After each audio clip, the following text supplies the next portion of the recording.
Dok me Tomo pipa po Butini. Ponovo sve ispočetka idemo. S nama je jedan od najvećih golmana u Hrvatskoj ikad. A možda i šire i dalje. Vrati mi akreditaciju. Jedan jedini neponovljivi Tomo Butina, čovjek kojem mi danas skandiraju tribine. Evo ga, hvala tribini. Javi se. Ovom prilikom u jednoj sasvim drugoj Atmosferi. U sasvim drugoj atmosferi, Tomo je ovdje kao... Kolumnista Večernjeg lista. Kako dobro zvuči. Koliko kartica moraš ispostaviti, je li teško?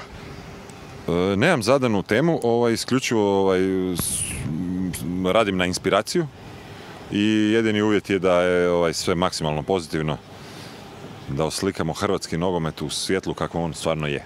Ma to, dosta je tračeva. Ali ti barem imaš priliku otići do Varke, pogledat kako se tamo ljudi zabavljaju. Kako to izgleda da sad Hrvati koji dođu danas i sutra da znaju je li ima kruha tu? Varku izbjegavati. Varku izbjegavati, zar ne? Izbjegavati, da. Jedino možete kod dotične Magde, točnije Magdalene, popiti vrhunski espresso, a sve ostalo je... Bježite ljudi. Bježite iz grada. Bježite iz Varke.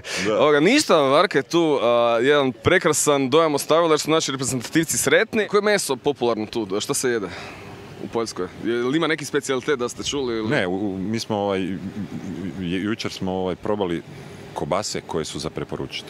A sadržaj nam nije bio poznat, ali su bile senzacionalne. I imali smo izuzetno velikih problema sa njihovom tekućinom žute boje koja se zove žubr, što na poljskom znači bizon. Vjerovali ili ne, žubr postoji u Poljskoj. Znači zaštićena vrsta? Da. Ja sam mislim da je žubor kao žubor koji nastaje. To poslije se, to je reakcija. A u stvari žubor je bizon. Bizon. Pa to je sjajno. To je samo jedna uvertira u naš veliki test piva koji ćemo provesti ovih dana. Čisto iz znanstvenih pobuda, ne nikako u neke loše. Htio bih pitati još, znači noćni život Varke 0 bodova. S obzirom da sam premalo ovdje, a vidio sam da jedino vrijedno spomena je Magda i njezin espresso i vatrogasna vježba koja se svakodnevno dešava na glavnom gradskom trgu. Mislim da ćemo noćni život potražiti negdje drugdje.